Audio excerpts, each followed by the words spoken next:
and welcome to another episode of Tube Time Tuesday. Today I wanted to talk to you about the simple difference between a client that is delighted and one that is disappointed, and 3 simple steps you can implement that will unlock delight and turbocharge your business growth. So why do some businesses delight clients and create raving fans, while others seem to struggle avoiding disappointing theirs? Think about Apple. Every time they release a new iPhone, people sleep out and line up at Apple stores all around the world to be the first to get their hands on the new iPhone model. Who wouldn't love that for their business? But believe it or not, the one thing that determines whether a client is delighted or disappointed is this word: expectation.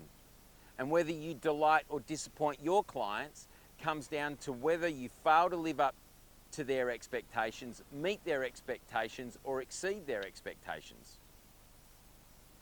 So if you want your clients to be raving fans of your business, don't leave delighting your clients to luck. Here are 3 things that you can do to maximize the chances of delighting them. Firstly, clearly outline at the start of the engagement what is in and what is out, both in terms of the product and the service standards you will be offering them. A tip: your terms and conditions, while important, do not constitute an engagement document. They are a legal document that protect you should the relationship sour. And most people I know don't read legal documents. They're bland.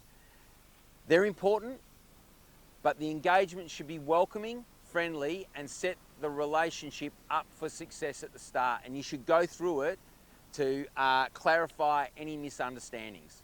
Yes, the T&C should form part of your engagement document, but they should not be the engagement document itself. Secondly, make sure you communicate what is included and not included in the client engagement to all of your team that are involved in delivering on the client engagement. We need to ensure that we give our team a clear understanding of what we have promised the client. If we don't, how can we expect them to meet, let alone exceed, the client's expectations? And finally, where you have an ongoing engagement with the client, make sure that you are regularly reaffirming the terms of engagement. If we don't, what is likely going to happen is you'll get what we call scope creep. And a lot of little extras are added in that aren't intended, and over time that wrecks your profit margins. So remember, we want to delight our clients so that they continue to purchase from us and not our competitors. And a delighted client is one that will refer you all over town. The cheapest and most effective marketing effort your business can have. That's it for today. Look forward to you joining me next week for another episode of Tube Time Tuesday. Happy days. Yewww.